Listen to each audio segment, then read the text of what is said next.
Welcome to part 6 in the series Pray for the Buddhist World. This is the fourth of Buddhism's Four Noble Truths, also referred to as the treatment. In the previous 3 videos, I spoke of the first 3 of Buddhism's Four Noble Truths, starting with the Buddha's diagnosis of humanity's big problem, suffering. And I explained the broad meaning of the term, dukkha.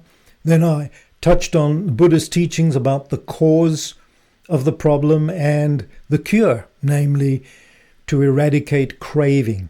The how-to is what this fourth noble truth is about. It gives followers of Buddhism the eightfold path as a guide for shaping their thoughts, actions, and understanding in order to progress towards liberation or enlightenment, awakening, and the end goal being achieving the state of nirvana. The Eightfold Path is referred to as the middle way because the path avoids 2 extremes. On the one hand, indulgence in pleasure, and the other, ascetic self-denial. The middle way, or the Eightfold Path, is a guide for cultivating 8 practices to overcome craving and attachment, which cause suffering, on the path to complete liberation from suffering and the cycle of rebirths. However, they teach that the focus is not to be on that end goal, because to be fixated on the goal would be a form of attachment. The focus is to be on the present journey. And the 8 practices are not seen as a progression of steps toward the goal. First perfect 1, then 2, and then 3, etc. But as interrelated practices to be followed simultaneously. You may have seen a picture of what is called the Dharma wheel. Dharma meaning the teachings of the Buddha. The practices of the Eightfold Path are symbolized by the 8 spokes of the Dharma wheel. They emphasize that all of the 8 spokes are equally important for the turning of the wheel. The Eightfold Path is also referred to as the threefold training. It's a reference to the 3 categories into which the 8 practices are grounded. Category 1, wisdom. Category 2, morality. Category 3, mental discipline. I give a thumbnail description of each one very quickly. Wisdom means having right understanding and right intention by maintaining awareness of the real nature of things. That is, suffering, non-self, and the impermanence of all things. That's wisdom. The second category, morality, means right speech, right actions or conduct, and wholesome occupation. That is, speaking and acting in ways that help others and avoids what causes harm. The third category, mental discipline, means right mindfulness and concentration or meditation. That is, being calm, non-reactive, mindful of the present moment, and training the mind to focus. Now you'll notice the word right appears often in the Eightfold Path.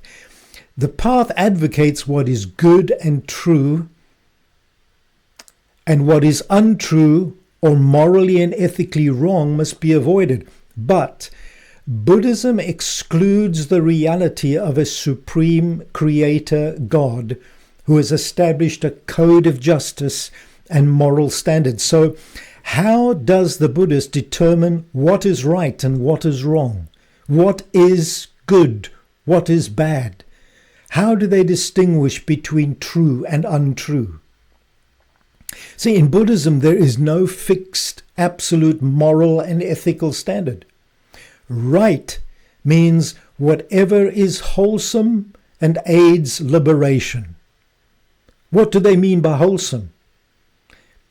In line with the law of cause and effect, or karma, An action is wholesome if it reduces suffering and brings peace. Conversely, an action is viewed as unwholesome if it produces suffering, harm, or distress. But actions are not only judged by their outcome, that is, does it bring suffering or peace, but also by their intention, that is, by the motivation behind the action. So, to summarize, Buddhism's main anchor point for what's right, or should I say anchor points for what's right, are: is the intention of the action or thought wholesome? And 2, will the action result in suffering based on known patterns of what leads to suffering and what reduces it? A vow is taken to live by the Eightfold Path. It's a central practice for Buddhists to take refuge in the three jewels, also known as the triple gem or three refuges. That is, the Buddha, the Dharma, or the teachings of the Buddha, and the Sangha, or the community of Buddhist monks. Now, a person can formally become a Buddhist by participating in a refuge ceremony, a public vow to follow the path. We're talking about the middle path, the Eightfold Path. The image of refuge here is one of finding safety in the guidance and support of the triple gem, the three refuges. Now, I'll come back to this in the strategic prayer point below. But let's just take a step back from this window into Buddhism's Fourth Noble Truth. What we've just seen should stir in us an immense gratitude for a truth that we received as followers of Jesus Christ. And we want to celebrate that gospel truth. In a multicultural world with diverse moral, ethical, and judicial norms, is there a baseline, a universal code for wholesome living? For instance, a standard for distinguishing right from wrong. One that is relevant to all people across all cultures, genders, and social status, and which is stable from one generation into the next. And yes, there is. It's the imprint of the Creator God's moral character that He embedded in the humanity He created. Everyone has that inner witness of conscience about right and wrong. Romans chapter 2 verse 15. Without that God-given code of absolute right, good and true, mankind would be floundering in a deep sea of moral alternatives, powerless to reach judicial agreement, rudderless, unable to steer a right course objectively, and without a compass. Agreeing, we want wholesome lives, but have no idea of the direction to take.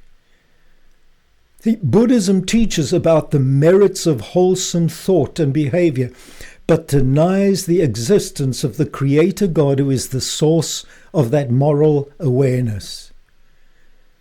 The Creator God is by nature, in essence, holy.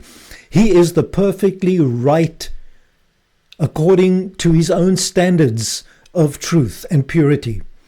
His character, thoughts, intentions, words, and actions are always perfectly wholesome. He created mankind to enjoy a wholesome quality of life in relationship with Him. But when sin entered, it distanced us from our Maker. No one through self-effort can attain the standard of rightness required for a restored relationship with the Creator. But in His mercy, He did for humankind what we aren't able to do for ourselves. The Creator became our liberator. He frees all who turn from self-effort to trust in His mercy. He removes the guilt and shame of our sinfulness. and gives us his quality of rightness as a gift. He restores our relationship with himself and the wholesome quality of life he intended for us. And not only is he our liberator, but also our safe refuge. We live in his protective care, the only perfectly dependable, eternal, unchanging refuge. It's a wonderful gospel truth that we can and should constantly celebrate. We praise our Creator, who is also our merciful liberator. He has freed us from the futility of trying to be good enough through self-effort.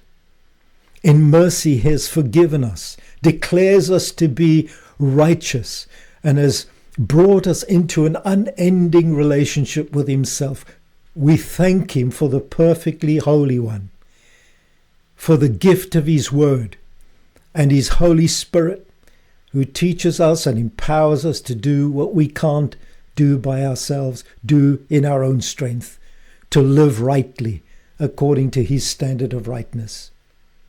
We exalt our refuge and our strong protector, Jesus Christ, our peace in a chaotic world. We have a constant song of gratitude for from our hearts to him, our dependable, unchanging refuge. I encourage you to either pause the video or return to this celebration frame later to do that. Then, with a heart that is celebrating that gospel truth, pray this for the Buddhist world. Here are 2 anchor verses for your praying. Isaiah 65 verse 1. I revealed myself to those who did not ask for me. I was found by those who did not seek me. And secondly, Psalm 46 verse 1. God is our refuge and strength. God is our refuge and strength, an ever-present help in trouble.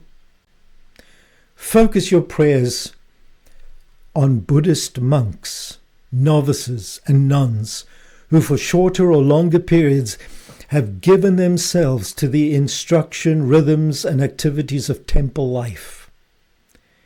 Pray for the Lord to interrupt their daily temple routines or their nighttime rest with a revelation of himself. Ask the Lord to reveal himself to those who are not actively seeking him, to send them a gospel messenger or gospel media in their language, to give them dreams that reveal Jesus Christ to them as the way of truth.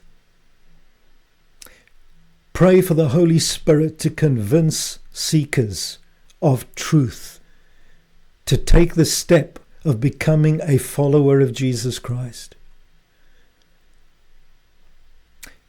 Pray for the power of the Spirit to free them from all attachments to deities, idols, sacred charms, rituals, and the belief system of their old path of life.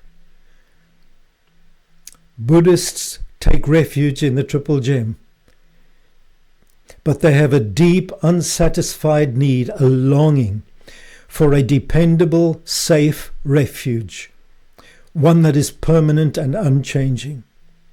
The Creator has set eternity in the human heart. Ecclesiastes 3 verse 11. The heart is restless until it finds refuge in him.